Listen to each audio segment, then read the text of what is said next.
Hello, everybody, and welcome back to NCAA 2004. We're here back in the Bama Dynasty mode, and after a few very, very impressive weeks, we have finally climbed our way back into the ranks after a tough showing against the Georgia Bulldogs in the last video. We closed that one off with a few nice weeks, and we have sneaked in here at 21, probably controversially, ranked over a 6-2 Mississippi State Bulldog team, which is on a 3-game win streak. So they had to be pretty far down in the rankings to climb their way up after 3 straight weeks of winning to get to 26. Somehow they're not ranked. They should at least be ranked, probably higher than us, but I guess, I don't know, maybe the polls seem to like the Crimson Tide a little bit more than Mississippi State, which I can understand. I think the Mississippi State's prestige in this game is like a 2, I want to say. Like it's pretty low. So that's probably largely contributing to why they're not getting the love from the polls, but we're not here to worry about that. What we're here to do is win a freaking conference game, because we need to win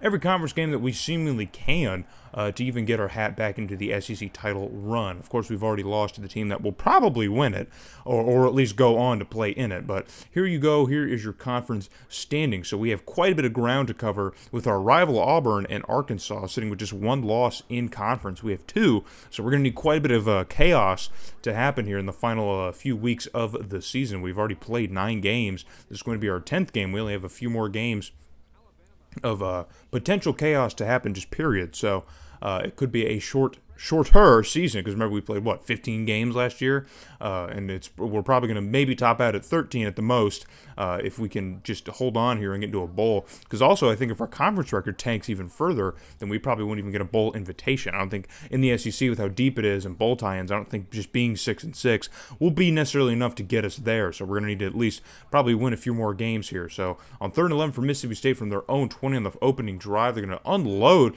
and it's a deep ball, and after the receiver shakes off the one defender, he is off to the races, and thankfully his safety is able to push him out of bounds to save the touchdown. But that one was very, very dangerous. And I don't know if you guys saw on the bottom line there, but Georgia has lost. They lost to Notre Dame, so a huge ranked matchup, and Georgia has lost. So, I mean, I just noticed that in the bottom line. I didn't even notice that when I was editing. So, Georgia has lost a game, but that, again, I think it's on the eastern side, not the western side of the SEC, so I don't know how much that really affects us here right now. But either way, Mississippi State facing a 3rd and 6 now in their territory. They're going to try and go for the option play, and it is snuffed out very early on by your defense. They say, no, sir, you're not going to pull any type of shenanigans like that on our defense after what you just pulled. So, that's going to bring up a 4th down. But in Mississippi State's feeling gutsy, man. They're putting it all on the line here early on in this game on a 4th and 9 from our 31-yard line. And they're going to unload across the middle, and that one is a miscue, and that one sails into the grass. And Mississippi State, man, after getting a huge bailout in their own territory, come up empty after a missed 3rd down and a turnover on down. So on the other side of the ball now with us here on 2nd and 13, our first drive with the football. It's a deep shot from number 12, and he's going to find an open man, and it's number 84, who is also named. I see we had this problem a couple videos ago, but he comes up with the catch. It's an amazing catch. And I'm just now both teams have massive bombs of receptions on either side of the field. So we literally flipped the field as he's brought down at about the 20-yard line. So 1st and 10 now for our offense. We're going to go with a fake handoff, and pressure is on, but number 12 gets rid of it. And I thought it was 31 who had caught it, but it's actually Kelly who comes down with it.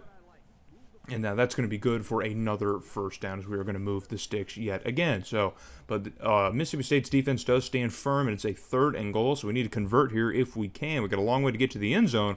Number 12 with plenty of time just airs this one out to the corner of the end zone. I think it was Spears who might have been in the vicinity, but Mississippi State's defender had a great look at that ball, man. That free safety had some hops to get up and block that pass. So on 4th and goal, we're going to bring up Ferguson, and he's going to knock this chip shot through, and we're going to take a 3-0 lead over the Bulldogs after a very, very intense back-and-forth first quarter for both offenses.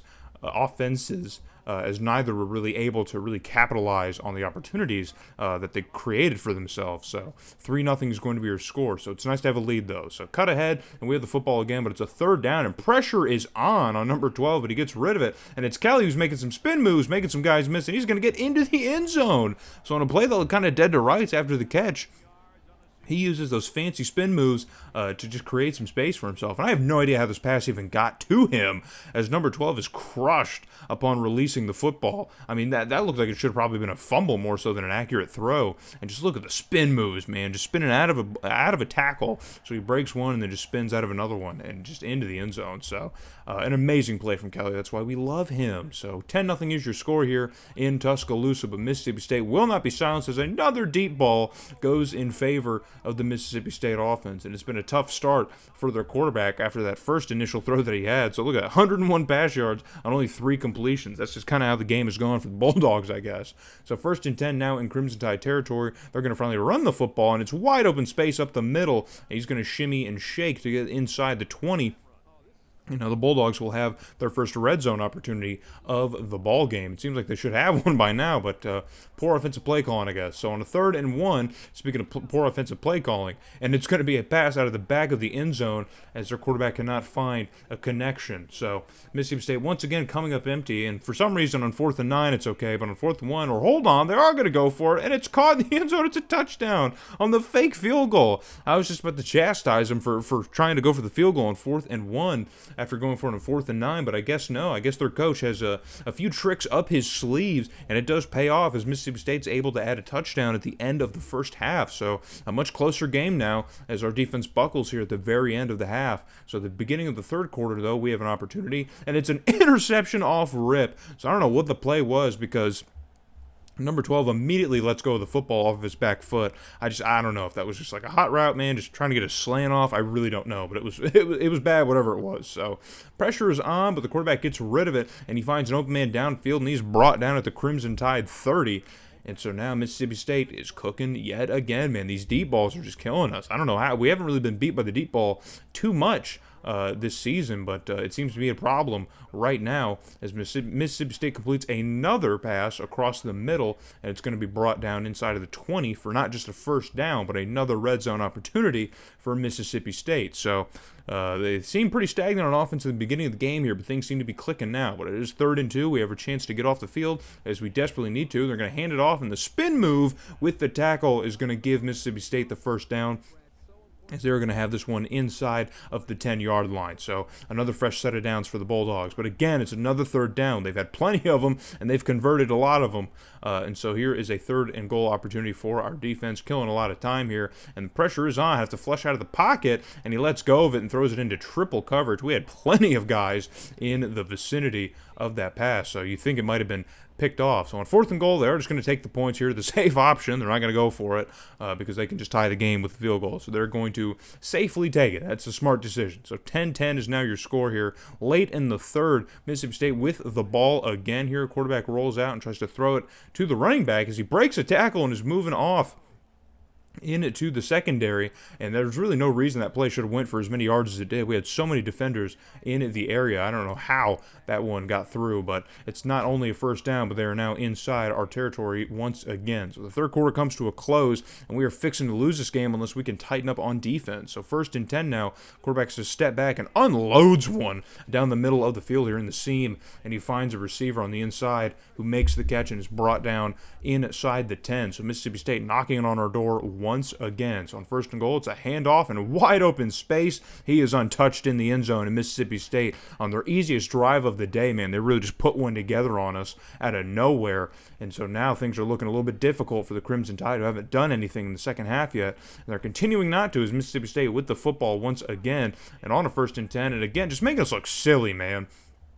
They got some skill players on their side. They're just making our defense look absolutely foolish in the secondary. Our DBs just have zero answer for Mississippi State's passing attack. So on 1st and 10, it's play action all day to throw. And 17 uncorks one to the corner of the end zone, and he finds an open man as he's brought down by the safety. And that is going to be another score for the Mississippi State Bulldogs. So a game that was really kind of in control. We led for the entirety of the first half is now just completely unraveled as Mississippi State's offense has shown up in the second half, and ours is completely stagnated with zero answer for the Bulldogs, man. It's a tough one, a tough pill to swallow. as you watch this kind of collapse. We really haven't collapsed like this. We did in the Southern Miss game, but we were able to come back with a little under 2.5 minutes. Can something like that maybe happen here? It's on 1st and 10, number 12 unloads one, and he finds Spears, who gets speared. He gets absolutely gutted, but he does hang on to the football. So now we're going to run the hurry up because we got no time really to waste here. And so it's going to be placed at about our own 40 or 45-yard line. Number 12 drops back, rolls out, and tries to get rid of it quickly. And this one's going the other way. And a tackle is broken here. It's the running back who was able to knock him out of bounds. But he does get the interception. Mississippi State does. And it is inside the 20 yet again. So basically killing time now on 3rd and 10. This is our only opportunity to get the ball back. And the pressure is on, and it gets to 17. I feel like we've had pressure on him all day. But finally, one of those sacks gets home, as it's our big defensive tackle, gets his 4th or 5th sack of the year. It's at 4th. I don't know if it updates in real time. I don't think it does. That might have been his 5th sack. But on 4th and 16, again, nothing to lose, and Mississippi State's going to go for it, and they're going to get it, somehow in triple coverage. I have no idea how that happened. In triple coverage, a receiver comes down with it. On 4th and 16, going for it. Why? Why would you do that, bro? They're trying to run the score up. We're getting embarrassed at home. Oh, my God. My pride is destroyed as the Bulldogs come in, and they let everyone know in the polls exactly why they should have been ranked over us, as Sick Nayban takes probably the biggest, most humiliating loss at Bryant Denny. I mean, just in his tenure. I mean, it's a short tenure, but just a crazy game to lose, man. This is just absolutely nuts. I mean, it's not crazy because Mississippi State is a good football team, just judging by the record alone. But, I mean, just to lose in this fashion, being up 10-7 at half, only to lose 31-17 is just absolutely bonkers. I mean, you just have to kind of wonder, I mean, what all completely went wrong? Well, we will look over and see what went wrong, because our final drive that got us that last touchdown was actually a pretty efficient one. So statistically, we kind of look a little bit similar to Mississippi State, but we were unable to run the football once again. As I've said earlier, if we can't run the football, that kind of seems to spell doom for this team. We really need to run the football a lot more efficiently if we want to win. And especially if our quarterback is delivering picks the way that number 12 was in this game. So that's kind of the two big factors that really kind of affected our game here. Number 12 ends up not having the worst day, but he does have the interception. So, it's a mixed bag. It is a mixed bag. He has the 2 interceptions, so he just managed to throw for a lot of yards and a couple touchdowns. But running the football was just a disaster. We could not do it. Chris Kelly absolutely is the class of receiving, man. He was killing it today, man. Absolutely killing it. I wish we could see more, but by the time he was really killing it, there wasn't much left to really look at and analyze on our offense. So coming out of that game, we lose the next game to LSU, who's just on a fast track to a big bowl game. So no surprise that we lost that game. And in our last game of the season is coming against number 9 Auburn. We are going to watch the Iron Bowl yet again. Auburn is 10-1. They might have some natty hopes here, but it seems that the rankings haven't been too kind to them as well, as they've won 4 games and have only climbed their way up to number 9 in the country. So I can't imagine there's a lot of teams in front of them that are a whole lot better, but they're a lot better than us. So it is a home game, but we will probably lose this one as well and finish 6-6. I don't know. It'd be great if we could finish 7-5, but who knows? So hope to see you guys in the next one for the Iron Bowl.